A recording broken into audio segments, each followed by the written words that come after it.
Well, good morning. It's Friday morning. We just got through 2 more blizzards. And I'm the only one down here right now. I've been cleaning the job site with the backhoe. This place is a mess.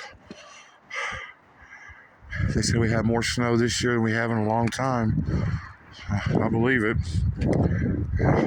If you're not walking through 2 feet of snow, you're walking through a foot of mud and water that's all underneath of it. This stuff's crazy.